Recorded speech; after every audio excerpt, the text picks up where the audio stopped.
वासुदेवाय हरे परमात्मने प्रणतः क्लेशनाशाय गोविन्दाय नमो नमः। नमः परमहंसास्वादितचरणकमलचिन्मकरन्दाय भक्तजनमानसनिवासाय श्रीरामचन्द्राय। वागीशायस्य वदने लक्ष्मीर्यस्य च वक्षसि यस्यास्ते हृदये संवित्तं नृसिंहमहं भजे। गुरुर्ब्रह्मा गुरुर्विष्णुर्गुरुर्देवो महेश्वरः गुरुस्साक्षात् परब्रह्म तस्मै श्री गुरवे नमः। भगवत चरण कमलानुरागी सभी आत्मीय प्रिय प्रभु प्रेमीजन, स्वाध्याय परिवार से जुड़े हुए समस्त भगवत प्रेमी जिज्ञासु मेरे स्वजन, आप सभी को मेरा प्रणाम वंदन। जय सिया राम, राधे राधे। भगवान की मंगलमय कृपा से हम लोग श्रीमद् भगवत गीता पर चिंतन कर रहे हैं।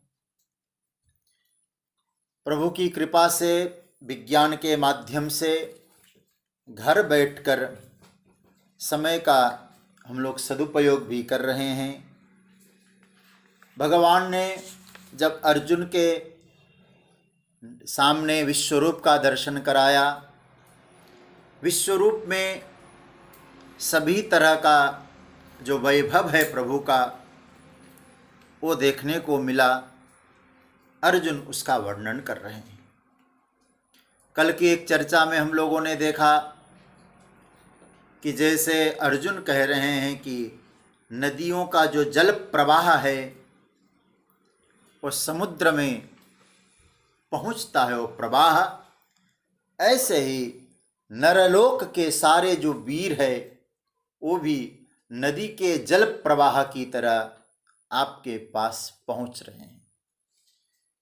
इस दृष्टि से देखा जाए तो मृत्यु को भय मुक्त बनाया जा सकता है, क्योंकि हमें परम से मिलना है।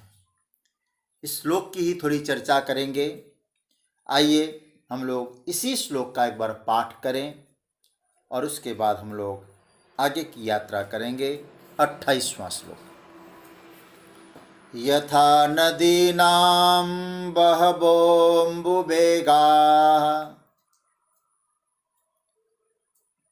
समुद्रमेवाभिमुखा द्रवन्ति तथा तवामि नरलोकवीरा विशन्ति वक्त्राण्यभिविज्वलन्ति।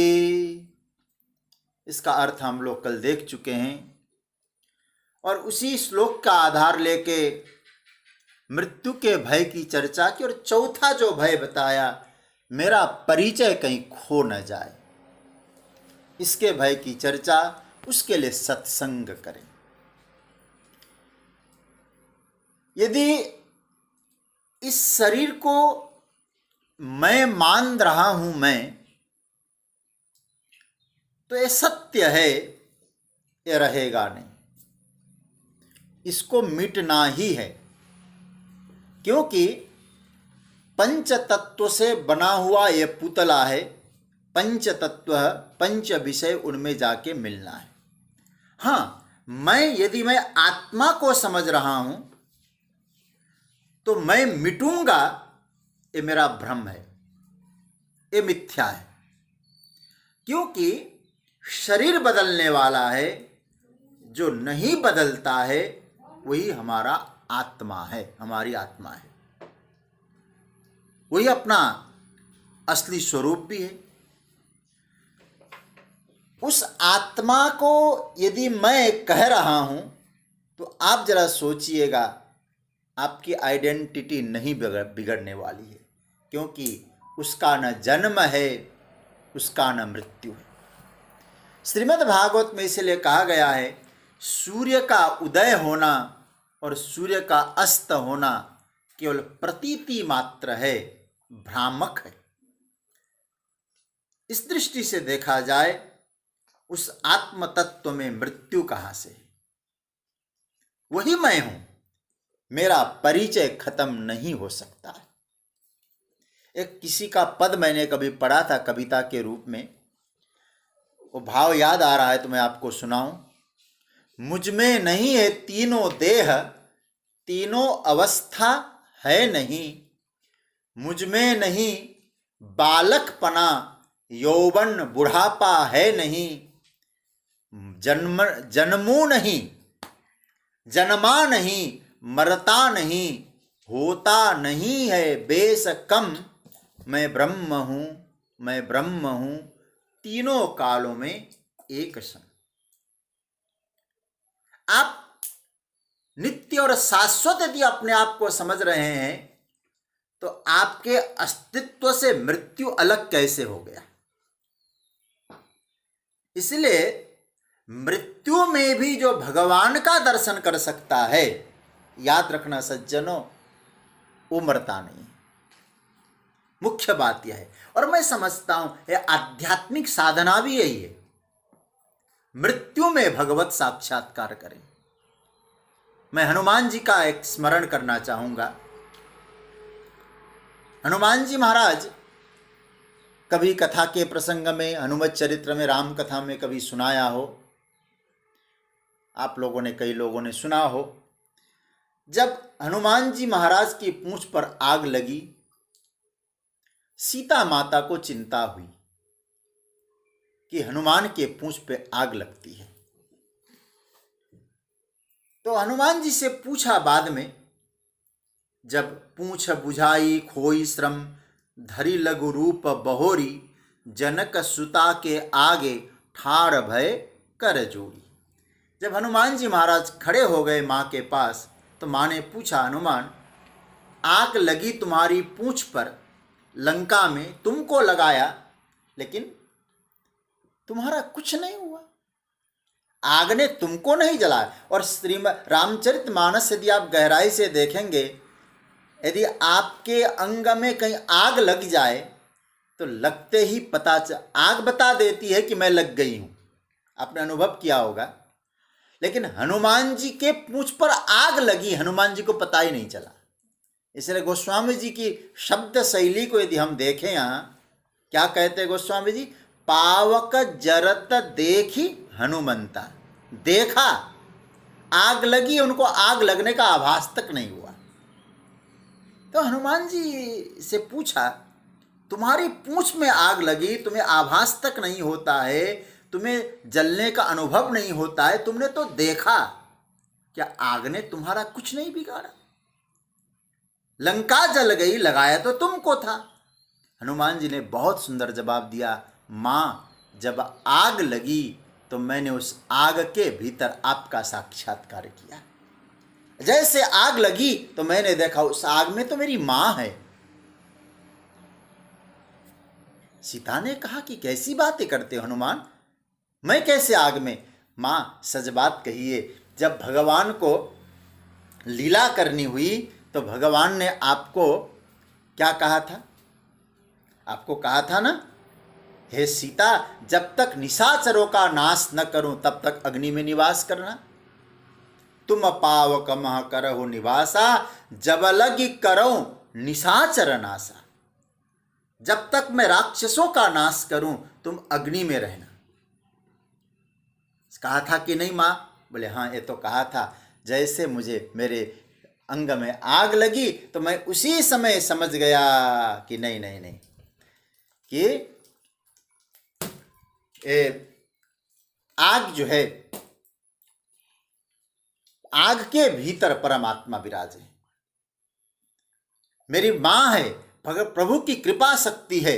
इसलिए यह कहा गया है कि हनुमान जी कहते हैं, उस आग के भीतर मैंने आपका दर्शन किया। और याद रखना सज्जनों, विपत्ति की आग, मृत्यु की आग जीवन में आए और उस आग में भी परमात्मा की कृपा शक्ति का दर्शन यदि होने लग जाए, और मृत्यु की आग आपका कुछ नहीं बिगाड़ती।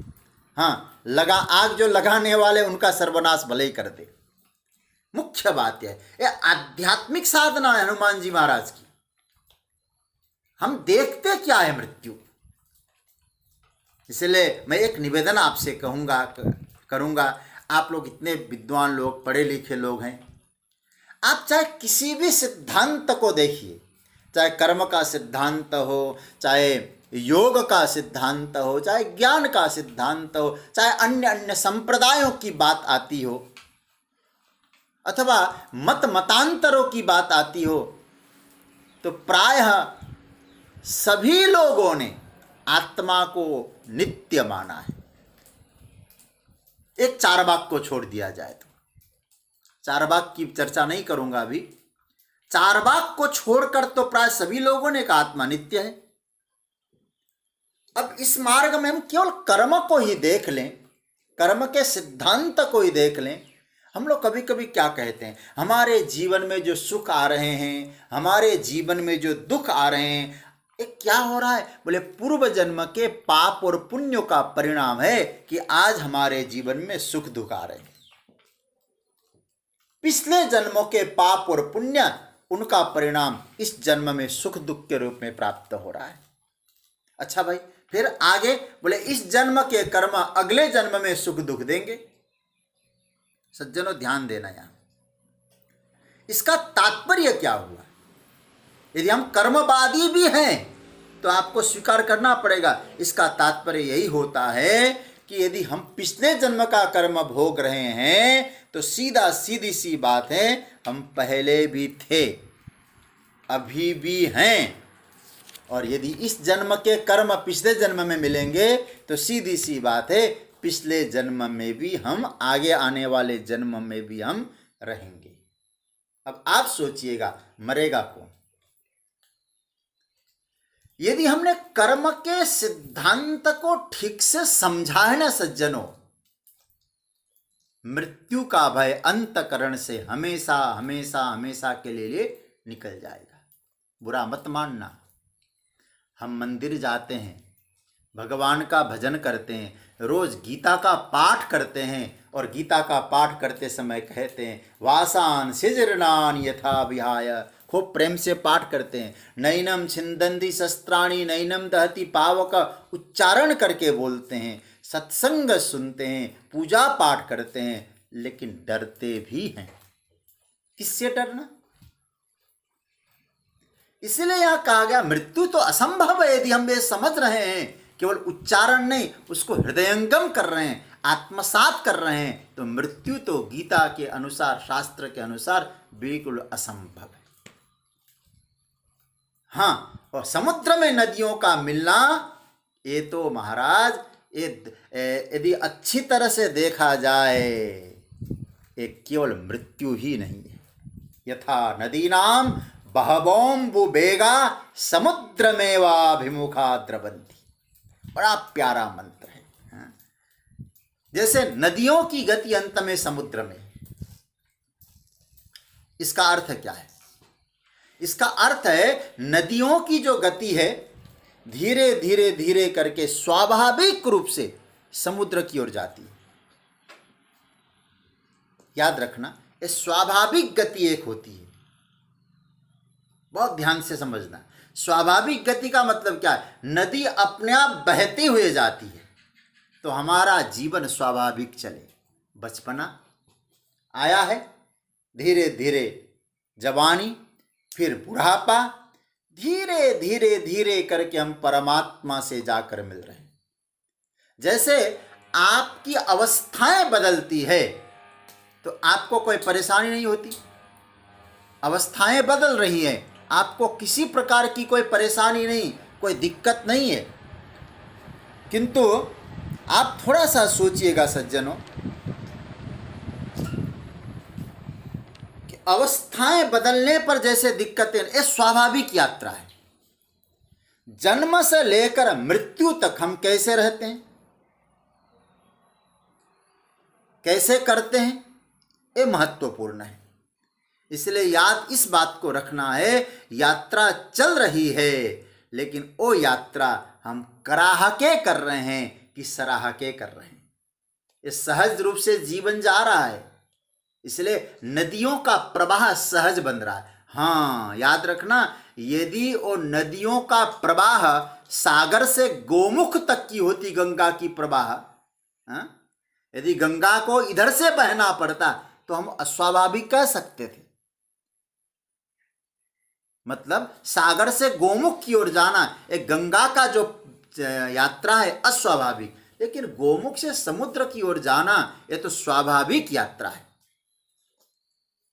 इसलिए हमको ये विचार करना है कि हम इस यात्रा से बच नहीं सकते, यात्रा हमको करनी ही करनी है। जन्म से मृत्यु तक की यात्रा हम कैसे कर रहे हैं, अब जगें, हमको यात्रा करनी है, सहज रूप से यात्रा बने। यथा नदीनाम बहवोम्बुवेगा। कभी तो सोचे हम क्यों आए। जगत गुरु शंकराचार्य भगवान कहते हैं, कस्त्वम कोहम कुता आयात कामे जननी को में तात इति परिभावय सर्वम असारम विश्वम त्यक्त्वा स्वप्न विचार। मैं कौन हूं, मैं कहां से आया हूं, मेरी मां कहां है, मुझे जाना कहां है, मैं क्या लेके आया था, मैं क्या लेके जाऊंगा, क्या कमाया है मैंने वहां जाने के लिए। ये हमेशा विचार करना है। यात्रा को स्वाभाविक बनाइए। मैं प्रारंभ में जब पढ़ता था पाठशाला में, बाल्यावस्था में, तो परम पूज्य स्वामी श्री कल्याण देव जी महाराज विभूति रहे, पद्मश्री, पद्म भूषण, कई उपाधि उनको प्राप्त हुई। उनके चरणों में रहने का बहुत सौभाग्य मुझे मिला है। तो शाम के समय वो कभी कभी कहा करते थे, सुनाओ कुछ, कोई भजन सुनाओ, कोई श्लोक सुनाओ, कोई पाठ सुनाओ, और प्रभु की कृपा से हम सुनाते थे।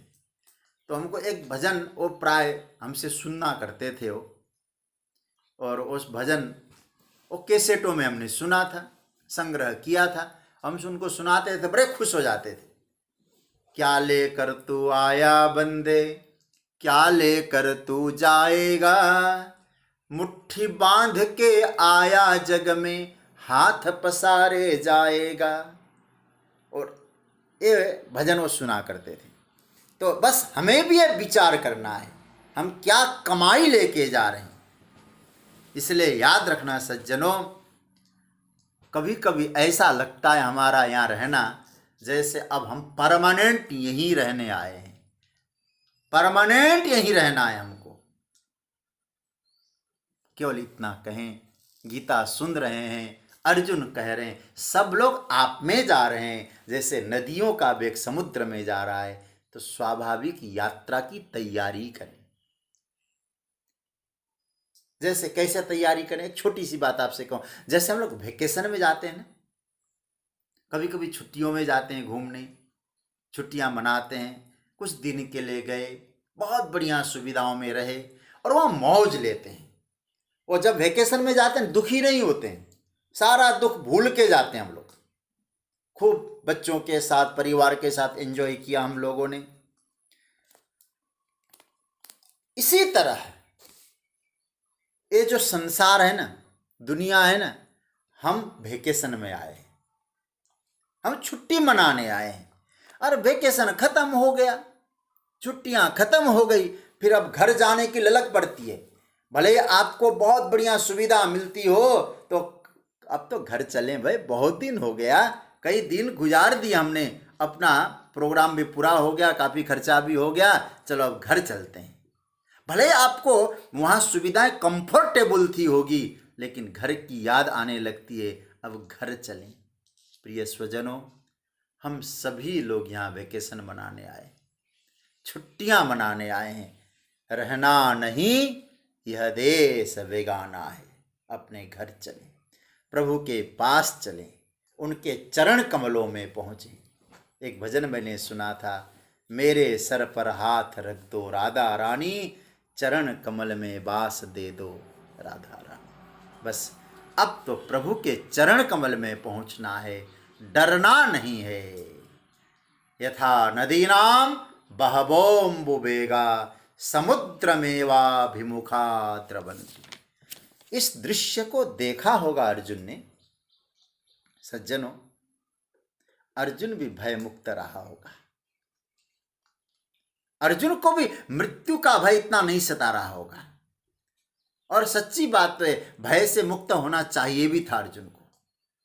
अर्जुन जिस स्थिति का वर्णन कर रहे हैं ना, ओवरऑल इस पूरे स्थिति को यदि हम लोग देखना चाहें तो मैं एक शब्द दे सकता हूं, शरीर की क्षणभंगुरता।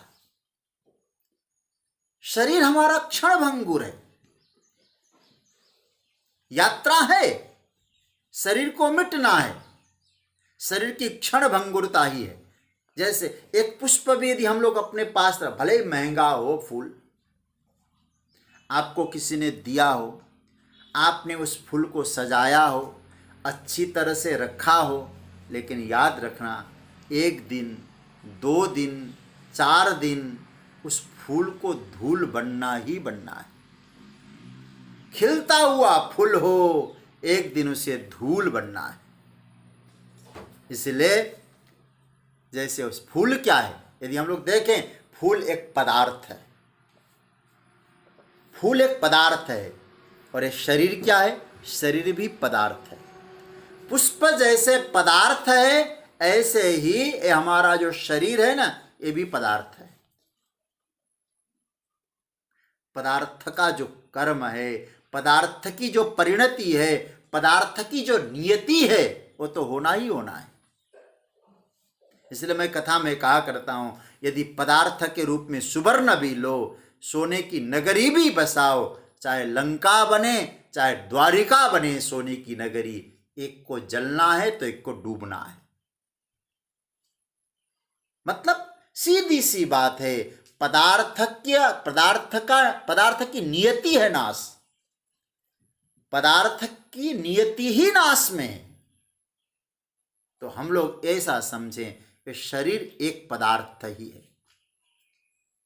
जैसे होता है ना, एक का अधिकार नहीं होता है शरीर पर। कैसे? जैसे कोई पंचायती धर्मशाला है ना, वो पंचों का होता है, पंचायत का है, सब इसको देखते हैं। और श्रीमद् भागवत में बहुत बढ़िया भाव आया है 10वें स्कंद में। ये जो शरीर है ना, शरीर पर सब लोग अपना अपना अधिकार कहते हैं। कुत्ता कहता है मेरा अधिकार, बिल्ली कहे मेरा अधिकार, भाई कहे मेरा अधिकार, माँ कहे मेरा अधिकार, बाप कहे मेरा अधिकार। शरीर है, शरीर पर अधिकार जताने दो, लेकिन मैं परमात्मा का हूँ, ये भीतर से भाव बना रहना चाहिए। हम शरीर नहीं है, हम आत्मा है। यथा नदीनाम बहवोम्बुवेगा समुद्रमेवाभिमुखा द्रवन्ति। और सज्जन, एक बात मैं आपसे निवेदन करूंगा, ये श्लोक इतना महत्वपूर्ण है, हमारे पूज्य संतों ने बहुत सुंदर सुंदर भाव दिया है। 1-2 बातें हम लोग देखते हैं। सागर का उदाहरण गजब का भी है। देखिए, मैं पहला एक सूत्र आपके सामने, और ये सूत्र आप लोग नोट करेंगे तो अच्छा रहेगा। परमात्मा सर्जन भी करता है और परमात्मा विसर्जन भी करता है। दोनों कार्य है, सर्जन भी है, विसर्जन भी उनकी करुणा से। कैसे? अब आपको समझ में आएगा। कहीं से भी भय नहीं, कहीं से भी रोना नहीं। देखिए, नदियां कहाँ जा रही है? यथा नदीनाम बहवोम्बुवेगा समुद्रम एवा अभिमुखा द्रवन्ति। नदियां जा रही है समुद्र की ओर। और कैसे जा रही है? वेग से। अच्छा, आप थोड़ा सा विचार करना, नदियों को सागर में प्रवेश करता हुआ देखें, प्रवेश करते हुए देखें, तो आपके मन में क्या इंप्रेशन पड़ता है? क्या भाव आता है? कि नदियां सागर से मिल रही है, तो क्या भाव आता है? और सागर से नदियां मिल रही है, इसका मतलब है नदियां पूरी हो गई, ऐसा रहेगा क्या भाव? दूसरा, यदि सहज रूप से कहूं, नदियां सागर में जाकर मिल रही है, तो क्या नदियों की मृत्यु हो गई? यही भाव है, नदियां पूरी हो गई या तो नदियों की मृत्यु हो गई। नदी जो दौड़ती हुई समुद्र में प्रवेश कर रही है। अब आप यहां थोड़ा सा विचार करिएगा, इससे आगे जाके हमें थोड़ा सोचना होगा। क्या सोचना होगा? यह नदी की मृत्यु नहीं है,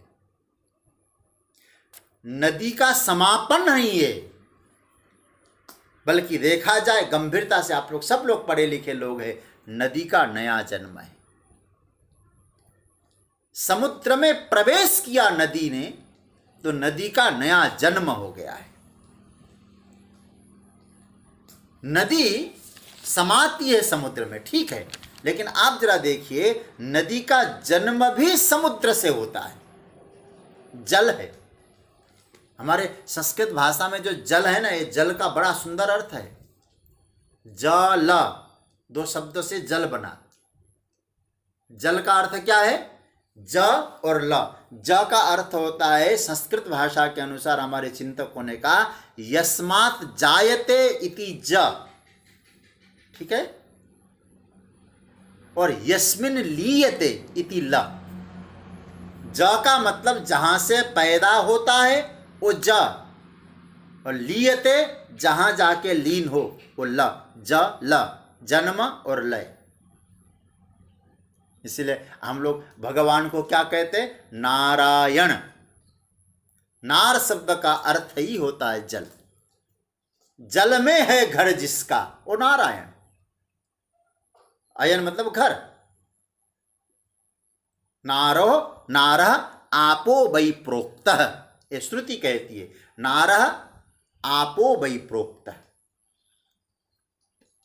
तो सज्जनों, अब आप थोड़ा सा विचार करना, समुद्र केवल जल की मृत्यु स्थान मत समझ लेना, समुद्र जल का जन्म स्थान भी है। जल का विसर्जन भी होता है और जल का सर्जन भी होता है वहां से। नदी का विसर्जन भी होता है समुद्र में, और यदि दूसरे भाव से देखें, नदी का सर्जन भी होता है समुद्र से। कैसे होता है, अब आप लोग अच्छी तरह समझ जाएंगे। देखिए सज्जनों, जब सागर का जो जल है ना, सूर्य का जो प्रखर किरण आते हैं, सूर्य के प्रखर किरणों से, गर्मी से, वो जो जल है वो बाष्पीभूत हुआ, बाष्प बना। उस बाष्पीभूत होने के बाद उस बाष्प से बन गए बादल। अब बादल बन गए तो बादल फिर बरसेंगे, बादल गरजेंगे और बादल बरसेंगे, और बादल जब बरसेंगे तो फिर क्या होगा? झरने बनेंगे, झरने मिलेंगे, फिर वो झरने धीरे धीरे नदियों में जाए, नदियां बने, नहर बने, और फिर नदियां क्या हो? फिर सागर में जाए, फिर सागर से उसी तरह से जल ले। ये पूरी तरह से एक साइकिल है, एक तरह से प्रक्रियाएं चलती रहती है। इसलिए मैं आपसे कहना चाह रहा हूं, समुद्रम एवा अभिमुखा द्रवंती, जो शब्द आया है, जो अर्जुन कह रहे हैं, इसका अर्थ यह है, सागर नदी के लिए केवल मृत्यु स्थान मत समझ लेना कि भगवान का दिव्य मुख है, जलता हुआ मुख है, वो हम लोग जा रहे हैं, वो मृत्यु है। विसर्जन और सर्जन दोनों है वहां। समुद्र नदी का जन्म स्थान भी है और समुद्र नदी का विसर्जन स्थान भी है। इसलिए मैं मृत्यु भी नहीं कहूंगा, सर्जन और विसर्जन। ईश्वर के पास जब हम जाते हैं, यथा नदी नाम बहबोम्बुवेगा, इसी तरह से हम लोग नरलोक वीर, हम लोग जब ईश्वर के पास जाते हैं, अपने जितने समय का यहाँ वेकेशन में आए थे, प्रवास करने आए थे, वो समय पूरा करके उस परम के पास जब हम जाते हैं, तो हमारी मृत्यु हो गई। मृत्यु नहीं हुई है, नया सर्जन हुआ है। आप ये भी समझ सकते हैं इसको। मतलब जिस समय हम उसके पास पहुंचे उसी समय हमारा विसर्जन भी हुआ और नया सर्जन भी हुआ। नए सर्जन की स्थिति में आ गए। नए सर्जन का क्षण है वो। अरे भाई, मैं इतना ही कहूँगा, आप लोग गीता पढ़ते हैं, नया वस्त्र पहनना है, पुराना तो बदलना ही पड़ेगा ना। वो प्रसिद्ध श्लोक आप लोगों को मैंने विस्तार से सुनाया उसको। वासान सिजरनान यथा विहाय नवानि गृह्णाति नरोपराणि तथा शरीराणि विहाय जीर्णा नन्यानि संयाति नवानि देहि। नया शरीर धारण करना होगा, पुराना तो छोड़ना ही पड़ेगा। पुराना छोड़े बिना नया नहीं मिलेगा। यदि हम ये समझें ये भी पकड़े रखें और वो भी मिल जाए, ये नहीं चलेगा। मैं पूज्य श्री डोंगरे जी महाराज एक कथा सुनाया करते थे। वो कहा करते थे कि जैसे एक लड़का किसी वेश्या से प्रेम करता है, पिता को अच्छा नहीं लगा। पिता ने कहा, बेटा तू इतना उस वेश्या से, उस गणिका से तू प्रेम करना बंद कर दे, मैं तुझे अच्छी कन्या से विवाह करा दूं। अब आप जरा सोचिए वो क्या जवाब दे रहा है वो बालक। वो कहता, पिताजी आप पहले मेरा विवाह करा दीजिए, तब उससे प्रेम करना बंद करेंगे। आप क्या समझेंगे इसको? पहले विवाह कैसे होगा? पहले उसको छोड़ना पड़ेगा, तब तुम्हारा विवाह होगा। तो यही हमारा जीवन है। पहले इस जो नश्वर जो शरीर है छोड़ना होगा, फिर परमात्मा की कृपा से कोई दिव्य देह मिले। और गीता के 6ठे अध्याय में आप सुन चुके हैं ना, साधना की है, उसके पास गए हैं। शुचिनाम श्रीमताम के योग भ्रष्ट, कभी साधना पूरी भी नहीं हुई, योग भ्रष्ट बन के अच्छे घरों में चले जाएंगे। इसलिए नया शरीर धारण करना होगा, पुराना त्यागना पड़ेगा, नया वस्त्र छोड़ना होगा। नया वस्त्र धारण करने के लिए पुराना वस्त्र छोड़ना पड़ेगा। टोटलिटी में, संपूर्णता में यदि हम लोग देखें तो मृत्यु का भय हमारे जीवन से दूर हो जाना चाहिए। और चाहे कैसे भी हो, मैं फिर आपसे कहूं, चाहे ज्ञान की दृष्टि से हो, चाहे कैसे भी हो, आप ये समझना मृत्यु नाम की कोई चीज है ही नहीं। ज्ञान की दृष्टि से थोड़ा सा विचार करते हैं। अब मुझे बहुत प्यारा श्लोक लगा है, मैं आगे बढ़ूंगा अभी। देखिए, सागर और नदियों में क्या भेद है? आप लोग इतने पढ़े लिखे लोग हैं, सागर में और नदियों में क्या भेद लगता है? यदि देखा जाए, सारा जो जल है वो सागर का है कि नहीं? हाँ, नाम भेद हो गया। यह समुद्र है, यह नदियां है, और नदियों में भी यह गंगा है, यह यमुना है, यह सरस्वती है, कावेरी है, आदि आदि। अब सोचें, यह जो भेद हम समझ रहे हैं, यह कैसा भेद है? थोड़ा आप लोगों को वेदांत का अभ्यास तो ही। यह जो भेद है वास्तविकता में नहीं है। भेद वास्तविकता के धरातल पर यह भेद नहीं है। भेद कैसा है? बोले उपाधिगत भेद है। उपाधिगत भेद है मतलब नदी के जल में और सागर के जल में भेद क्या है? उपाधिगत भेद है, वास्तविक भेद नहीं है। जैसे घड़े के भीतर जो आकाश है और बाहर का आकाश है, घटाकाश में और महाकाश में केवल उपाधिगत भेद है। आकाश तो वही है, वैसा ही जल है। तो इसका अर्थ क्या हुआ? आकाश जैसे दोनों जगह है, उसी तरह से ये जल भी वही जल है सागर का, वही जल है नदी का। जैसे सारी नदियां गंगा आदि उनका नाम हुआ, उन नामों का जो प्रवाह, वो सारी गंगाएं अपना प्रवाह को लेकर जब समुद्र में मिलती है। अब आप जरा सोचिए, वो जल का जो प्रवाह है और सागर के अतिरिक्त अलग अस्तित्व तो उनका बना क्या? मैं फिर दोहरा दूं, गंगा, यमुना, सरस्वती, कावेरी, नर्मदा, ताप्ती, चंद्रभागा, ये सारे नदियों का जो जल सागर में पहुंचा, पहुंचने के बाद जैसे सागर में गिरा, उस जल का अलग अस्तित्व बना क्या? और मैं पहले भी एक उदाहरण दे चुका हूं। एक भक्त गया जो गंगा जी से प्रेम रखता था, वो सागर के पास जाके कहने लगा, हे समुद्र भगवान, हमको गंगा जल देना। समुद्र ने क्या कहा? गंगा जल कहाँ है मेरे पास? अरे गंगा जी भी आप में आई है ना। यथा नदी नाम बहबोम्बुपेगा, नदियां आपके पास आई है, गंगा जी आपके पास आई है। हे सागर, हमको गंगा जल देना। सागर क्या कहा? सागर ने क्या जवाब दिया? अरे भैया, अरे मेरे प्यारे, अरे महाबुद्धू, जब तक गंगा जी मुझसे नहीं मिली थी तब तक गंगा जी थी, तब तक गंगा जल था, और मुझ में मिलने के बाद मुझे नहीं मालूम कि गंगा क्या है, नहीं मालूम। अब आप क्या वहाँ गंगा जल खोज के निकालेंगे? यमुना जल खोज के निकालेंगे? ये संभव ही नहीं है।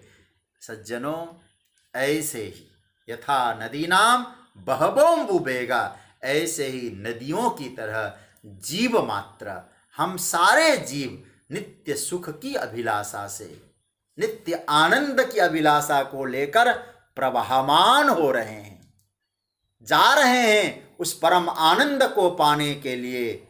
हमारी गलती क्या होती है? हम क्या समझते हैं अपने आप को? हमारा अलग से अस्तित्व है। क्यों मानते हैं ऐसा?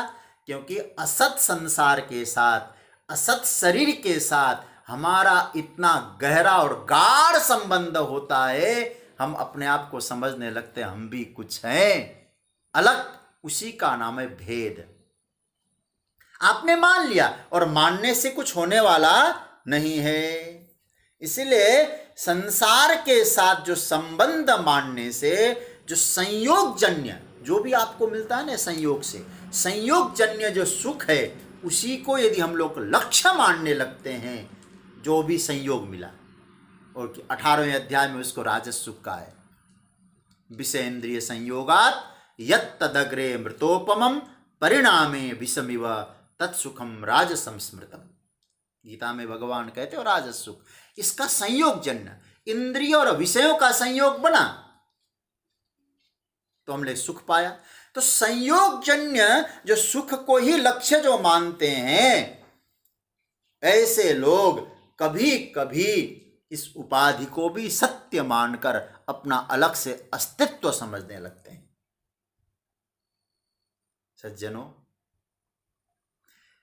वास्तविकता को यदि देखें, जगत में सबसे बड़ा वीर कौन है, सबसे बड़ा सूर कौन है? इतना ही आपसे कहूं, सबसे बड़ा वीर, सबसे बड़ा जो सूर है, वो संयोगजन्य जो सुख है, वो तुच्छ समझ ले, वो तुच्छ समझ ले। और तुच्छ समझने के, और तुच्छ मैं इसलिए भी कह रहा हूं, प्रहलाद जी बड़े वीर है महाराज। क्या कहते हैं? यन्मैथुनादि गृहमेदि सुखम हि तुच्छम कंडू यनेन करयोरिव दुख दुखम। एक खुजली का सुख जो होता है ना, जब खुजलाते हैं तो मजा आता है, ऐसा लगता है कि ब्रह्मानंद भी फीका है उस समय। लेकिन जब नाखूनों का जहर प्रवेश करता है, बाद में जो वेदनाएं होती है ना, तब लगता है महाराज संभल गए होते उसी समय। संसार का जो सुख है, हमारी इंद्रियों का और विषय के साथ एक मेल खा लिया, संयोग बन गया, और संयोग बनते ही क्या होने लगा? ये सुख मिलने लगा। ये सुख का आभास है। इसलिए वीर कौन है? जो संयोगजन्य सुख को तुच्छ समझकर, जिसके लिए हमको मनुष्य देह मिला है, जिसके लिए देव दुर्लभ एक काया ठाकुर जी ने दी है हमको, देव दुर्लभ, उस देव दुर्लभ काया को पाकर परमात्मा प्राप्ति के लिए, स्व अनुभव के लिए, आत्मा के बोध के लिए जो तत्परता से लगे हैं, वो सबसे बड़ा वीर है। अर्जुन यहाँ कह रहे हैं, प्रभु भीष्म, द्रोण आदि जितने दिखाई दे रहे हैं वे सब आपके ज्ञान स्वरूप मुख में प्रविष्ट हो रहे हैं। यथा नदीनां बहवोऽम्बुवेगा समुद्रमेवाभिमुखा द्रवन्ति तथा तवामी नरलोकवीरा विशन्ति वक्त्राण्यभिविज्ज्वलन्ति। ये जो श्लोक है ना सज्जनों, ये श्लोक इतना प्यारा श्लोक है। मुझे लगता है ये श्लोक जब मैं देख रहा था मुझे लगा कि उपनिषद उतार दिया गया है। मुंडक उपनिषद में इसी प्रकार का एक श्लोक है। और याद रखना, मतलब उपनिषदों में जो ज्ञानी जन है, जो अद्वैत की स्थिति में पहुंच चुके हैं, उनके लिए भी नदी और समुद्र का दृष्टांत दिया है। मुंडक में देख लीजिएगा आप, मुंडक उपनिषद के तृतीय मुंडक के दूसरे खंड का 8वां मंत्र है। बड़ा प्यारा मंत्र है। यथा नद्यः स्यन्दमाना समुद्रे अस्तं गच्छन्ति नाम रूपे विहाय तथा विद्वान् नाम रूपाद् विमुक्तः परात् परं पुरुषमुपैति दिव्यम्। जिस प्रकार से बहती हुई नदियां अपना अपना नाम रूपे विहाय, नाम और रूप को छोड़ करके उस परब्रह्म परमात्मा तत्व को प्राप्त हो जाए, जैसे नदियां प्राप्त हो जाए, जीव मात्र भी अपने नाम रूप को त्याग करके उसको मिथ्या समझकर परमात्मा को पाए, उस ब्रह्म की अनुभूति करे। बस इतना ही कहूँगा। मृत्यु भयानक नहीं, मृत्यु मधुर है, परम से मिलन है। आज मैं ऐसे परमात्मा की कृपा से अध्ययन बहुत कर पाता हूँ। आज मैं जब पूज्यपात स्वामी श्री अखंडानंद सरस्वती जी महाराज के ग्रंथों को देख रहा था, एक बात बहुत अच्छी लगी मुझे। इसी श्लोक की चर्चा में महाराज श्री कहते हैं, जब गहरी सुषुप्ति में होते हैं तब भी तो हमारा सब छूटता है। क्या मृत्यु में सब छूटने से डर रहे हो क्या? मृत्यु में आज तक हमने जो कुछ एकत्रित किया वो सब छूट जाएगा, इससे डर रहे हो? सुषुप्ति में नहीं छूटता क्या? जैसे सुषुप्ति में छूटता है, ऐसे मरते समय भी छूटता है, किंतु सोते समय आशा बनी रहती है, या हम लोग आशा बना के रखते हैं। क्या बना के रखते हैं? कि कल जगेंगे, दुनिया मिलेगी, और मरते समय बनाई हुई दुनिया टूटे जा रही है। हमने जो कमाया अब क्या होगा, मेरी बेटी का क्या होगा, मेरे बच्चे का क्या होगा, इसका क्या होगा, उसका क्या होगा। अब उससे पूछा जाए अब तेरा क्या होगा। एक कहीं सिनेमा का डायलॉग कभी सुनने में आया था, अब तेरा क्या होगा, कालिया वाली बात आती है। अब तेरा क्या होगा, सबका हो रहा है, होगा, लेकिन तू क्या, तेरा क्या होगा। इसलिए यहां पूज्य महाराज श्री कहते हैं, देखिए हमारा बनाया है संसार, परमात्मा का नहीं, मैंने अपना मान के बनाया, वो छूटा जा रहा है तो व्यक्ति थर थर थर थर कांपता रहता है। यदि हम लोग देखें, अवस्था में कोई भेद नहीं है, निद्रा और मृत्यु की अवस्था में। क्यों? अच्छा, दोनों जगह विस्मृति है कि नहीं? दोनों जगह विस्मृति है। इसलिए निद्रा को एक प्रकार का प्रलय माना है। जब आप सोते हैं आपके पास क्या है? पद है, प्रतिष्ठा है, संपत्ति है, धन है, वैभव है, नाम है, क्या है आपके पास? आपके पास कुछ नहीं, सब विस्मृति। निद्रा को प्रलय, निद्रा भी छुड़ाती है, मौत भी छुड़ाती है। इसलिए कई जगह आप लोग जानते हैं मृत्यु को भी क्या कहा जाता है? चिर निद्रा। चिर निद्रा में चले गए, ऐसा बोलते हैं ना, मृत्यु को चिर निद्रा। किसी ने कहा था, और मैंने कहीं पढ़ा था, और कोई कहता है कि मस्तराम मुर्दे से कहा, हमको भी कुछ बताओगे? एक मुर्दा हंस करके बोला, मरोगे तो सुख पाओगे। तो ये मृत्यु को आनंद बनाए, आनंदपूर्ण बनाए। फिर एक बार इसका पाठ करें, बड़ा प्यारा मंत्र लगता है। फिर मैं आगे बढ़ूंगा। आइए दोनों श्लोकों का पाठ करें। इस श्लोक की व्याख्या हमने की है। अब 29वें श्लोक में हम लोग जाएंगे। मैं लेकिन पाठ दोनों का कर दें, 28वें का भी करेंगे और खूब मनन करिएगा इसका। और मुझे बड़ी प्रसन्नता है, आदरणीय श्री दया पाटोदिया जी ने आज बहुत सुंदर भाव भेजा है।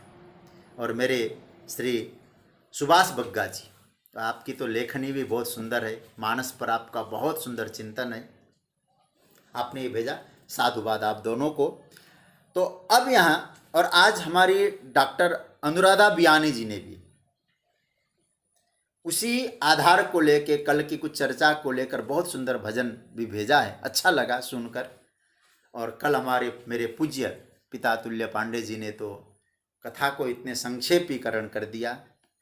और हम अभी हमारी जो चांडक जी का तो कहना ही क्या है, उनमें तो जो विशिष्ट कला है, उन कला को ही वंदन करता हूँ मैं। तो आइए पहले दोनों श्लोकों का पाठ करते हैं। यथा नदीनां बहवोऽम्बुवेगा समुद्रमेवाभिमुखा द्रवन्ति तथा तवामि नरलोकवीरा विशन्ति वक्त्राण्यभिविज्वलन्ति। ये तो श्लोक हो गया। अब 29वें श्लोक में हम लोग जाते हैं। मैं बोलूं फिर आप बोलिएगा, बड़ा प्यारा मंत्र है भी। यथा प्रदीप्तं ज्वलनं पतंगा विशन्ति नाशाय समृद्धवेगा तथैव नाशाय विशन्ति लोकाः तवापि वक्त्राणि समृद्धवेगाः। देखिए यहाँ भी ऊपर श्लोक में भी आया था यथा तथा, और इसमें भी यथा प्रदीप्तम और तथैव नाशा, यथा तथा, और इसमें समृद्ध वेगा 2 बार आया है। विशन्ति नाशाय समृद्ध वेगा तवापि वक्त्राणि समृद्ध वेगा। 28वें श्लोक में जैसे अभी हम लोग चर्चा कर रहे थे, 28वें श्लोक में जो अर्जुन ने नरलोक वीरा, अपने हाथ में गीता रखिएगा, पुस्तक रखिएगा। 28वें श्लोक में जो अर्जुन ने नरलोक वीरा कहकर उन वीरों की चर्चा की। कौन से वीरों की? जो अपना कर्तव्य कर्म समझकर युद्ध कौशल के लिए, युद्ध के लिए आए थे। युद्ध करना, युद्ध करके हमको ये मिलेगा। गुरु द्रोणाचार्य ने ये नहीं सोचा था युद्ध करके अर्जुन दुर्योधन जीत जाएगा तो आश्रम में 2-4 कमरे बना देंगे। केवल कर्तव्य समझकर आए थे। तो उनका जो विराट रूप में प्रवेश है वो नदियों का समुद्र में जाने की तरह प्रवेश है। लेकिन जो 29वें श्लोक में जो वर्णन आ रहा है, जैसे पतंगा अग्नि में जाकर गिरे, उसमें उन शूरवीरों का वर्णन है जो प्रशंसा पाने के लिए, लोभ की दृष्टि से, संग्रह की दृष्टि से, भोग की दृष्टि से और कुछ पाने की दृष्टि से युद्ध करने के लिए आए थे। ऐसा महापुरुषों का मत है। वे उस समुद्र विशाल दीपक में पतंगा की तरह मरने के लिए आए। जाना दोनों का है, एक स्वाभाविक है, एक आग में जल के मर रहे हैं। ये परम पूज्य प्रातस्मरणीय ब्रह्मलीन स्वामी श्री रामसुखदास जी महाराज का भाव। दोनों जाएंगे, लेकिन एक भीष्मादि लोग नदी की तरह समुद्र में पहुंचेंगे और एक कुछ लोग ऐसे जो संग्रह के लिए, भोग के लिए आए, वो पतंगा की तरह जाएंगे। इसलिए इस श्लोक में पतंगा का उदाहरण दिया। पहले इसको सोच देखते हैं। यथा पतंगा नासाय प्रदीप्तम ज्वलनम समृद्ध वेगा विशन्ति तथैव लोका अपि नासाय तव वक्त्राणि समृद्ध वेगा विशन्ति। अर्थ देखते हैं। यथा पतंगा नासाय, जैसे पतंगा अपने नाश के लिए, चतुर्थी है नासाय, अपने नाश के लिए प्रदीप्तम ज्वलनम, प्रज्वलित अग्नि में समृद्ध वेगा विशन्ति, बहुत वेग के साथ प्रविष्ट होते हैं। मतलब जैसे पतंग अपने नाश के लिए जलते हुए विशाल अग्नि में जैसे प्रविष्ट होते हैं, तथा उसी प्रकार, क्या एवं उसी प्रकार ही लोका अपि, ये सारे जो लोग हैं ना, ये मोह के कारण कैसे नाशाय, अपना नाश करने के लिए, तब वक्त्राणि, आपके मुखों में, वक्त्राणि फिर बहुवचन है, आपके मुखों में समृद्ध वेगा विशन्ति, बड़े वेग के साथ प्रवेश कर रहे हैं। जैसे पतंगा प्रवेश करता है अग्नि में, ऐसे ही ये जो वीर है आपके मुख में प्रवेश कर रहे हैं। अर्जुन ने ये जो दूसरा दृष्टांत दिया पतंगा का, पहला दृष्टांत था नदी का, अभी हम लोग विस्तार से चर्चा करेंगे इस पर, जितना बने, आज तो शुरुआती होगी।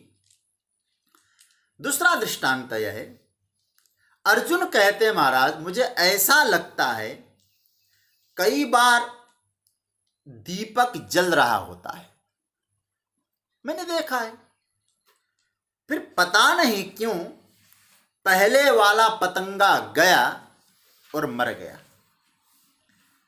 फिर भी सारे के सारे उसी अग्नि में जले जा रहे हैं, प्रविष्ट होते जा रहे हैं और बड़े वेग से जा रहे हैं, उसके ऊपर जा जा करके मरते हैं। ऐसा लगता है आप एक प्रज्वलित महादीप है, दुनिया आपके मुख में, आपके ऊपर उछल उछल कर जा रही है। क्यों जा रही है? बोले मरने के लिए दुनिया जा रही है। कभी आप सोचिएगा जरा, हम लोग जाली वाली खिड़की भी लगाते हैं ना भैया, बाहर से मच्छर ना आए, पतंगा ना आए, फिर भी उसमें घुस जाती है। आपने अनुभव किया होगा, बारिश हो जाए तो फिर तो देखना महाराज, मतलब जबरदस्ती मरने जाना है, बड़ी जल्दी पड़ी है इनको, मालूम नहीं इतने समृद्ध वेग से कहां जा रहे होंगे। क्या लिखते हैं? पतंगा समृद्ध वेगा नासाय विशन्ति, वो पतंगा समृद्ध वेग से अपने नाश के लिए जा रहे हैं। कहां जा रहे हैं? प्रदीप्तम ज्वलनम, जैसे प्रदीप्त महादीप ऊपर पतंगा नष्ट होने के लिए जाते हैं, वैसे ही यह लोग कहां? बोले नाश के लिए जा रहे हैं। कहां जा रहे हैं? तवापि वक्त्राणि, लोगों को भी समृद्ध वेग से बहुत वेग पूर्वक जाते हुए देखते हैं, जल्दी में हैं, लोग जा रहे हैं और सब मर रहे हैं।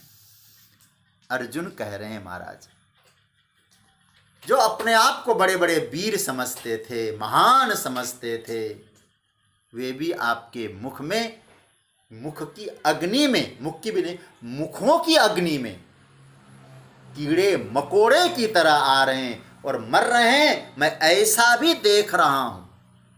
देखिए कैसे कैसे रूप है विश्व रूप के। उधर ठाकुर जी समुद्र की तरह बने हैं और यहाँ अग्नि की तरह बने हैं, और वीर लोग कीड़े मकोड़े बनते बनते जा रहे हैं। कैसे लगते होंगे?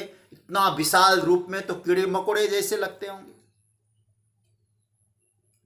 इसका अर्थ है, अर्जुन कह रहे महाराज, सच्ची बात तो यह है, कोई अच्छी तरह से जाएगा, स्वाभाविक गति से जाएगा, कोई कीड़े मकोड़े की तरह मरेगा, जाना सबको है। एक किसी कवि ने कहा है, कितने महारथी इस जग में आकर चले गए, जो जाने को तैयार न था, पछता पछता कर चले गए। कह रहा है आसमां, ये सब समा कुछ भी नहीं, रोती है शबनम नए रंगे जहां कुछ भी नहीं। जिनके फानूस में, जिनके महलों में हजारों रंग के फानूस थे, झाड़ उनकी कब्र में है और निशा कुछ भी नहीं। तख्त वालों का पता, हमको नहीं जानते, हमारा नाम लेना काम चल जाएगा वहाँ। तख्त वालों का पता देते हैं सबसे गौर के, खोज मिलता तक नहीं, वादे अजा कुछ भी नहीं। जिनकी नौबत की सजा से गूंजते थे आसमां, दम वखुद कब्र में है, हूँ हाँ कुछ भी नहीं। बड़े बड़ों को जाते हुए देखा है महाराज, और वर्तमान की परिस्थिति तो मत पूछो। जो कितने महारथी थे, सब धीरे धीरे धीरे धीरे, दुख है जाने का हम सबको, लेकिन याद रखना, रहना नहीं, यह देश बेगाना है, सबकी यात्रा है। इसलिए जीवन को कैसे चला रहे हैं, नदी की तरह जा रहे हैं कि पतंगा की तरह जा रहे हैं। याद रखना, जीवन को नदी की तरह बनाइए। और नदी की तरह बनाने का मतलब, मुझे 15वां अध्याय याद आ रहा है। नदी की तरह बनाने का मतलब है निर्माण मोहा जित संग दोषा, अध्यात्म वृत्त्या अध्यात्म नित्या विनिवृत्त कामा, द्वंद्वैर विमुक्ता सुख दुख संगैर गच्छन्ति अमूढ़ा पदमव्ययम तत्। अमूढ़ है, बड़े बुद्धिमान है, यात्रा उनकी भी है, लेकिन इस तरह से जाते हैं। और दूसरा कैसे जाते हैं दूसरे लोग, यथा प्रदीप्तम ज्वलनम पतंगा। तो दो वृत्तियां हो गई यहाँ, एक भीष्मादि की वृत्ति है और एक दुर्योधनादि की वृत्ति है। मैं इसको समेट रहा हूं। एक भीष्मादि की वृत्ति है, भीष्म द्रोण कृपाचार्य, इनकी वृत्ति है। क्या वृत्ति है? कर्तव्य है मेरा। और एक दुर्योधनादि की वृत्ति है। आप लोगों ने पहले अध्याय को तो हालांकि मैंने कहा नहीं, केवल संक्षेप में ही सुनाया। और आपको एक बात और कहूँ, जब आज मैं गीता देख रहा हूँ, आपको प्रयास करता हूँ कुछ छोटी बुद्धि से कुछ सुनाऊँ। आज मुझे लगता है कि पहला अध्याय भी सुनाना चाहिए था विस्तार से। बड़ा महत्वपूर्ण, एक एक चीज़ महत्वपूर्ण है उसमें। और मैं तो समझता हूँ ये पूरा हो जाए तो पहला अध्याय भी सुनाऊंगा मैं आपको। अभी पूरा नहीं हुआ उसका, बहुत सुंदर भाव निकलेंगे। तो पहले अध्याय में दुर्योधन ने क्या कहा? मदरथे त्यक्त जीविता, ये सब मेरे लिए मरने आए हैं। आप देखिए, ये पतिंगा वाली वृत्ति है, समझ रहे हैं ना? पतिंगा वाली वृत्ति, मेरे लिए मरने आए हैं। और अर्जुन क्या कहते हैं? महाराज इनको मारकर मैं क्या करूंगा? ये दो वृत्तियां हैं। भीष्मादि की वृत्ति कैसी है? नदियों में, नदियों की तरह बहते समुद्र में जाना।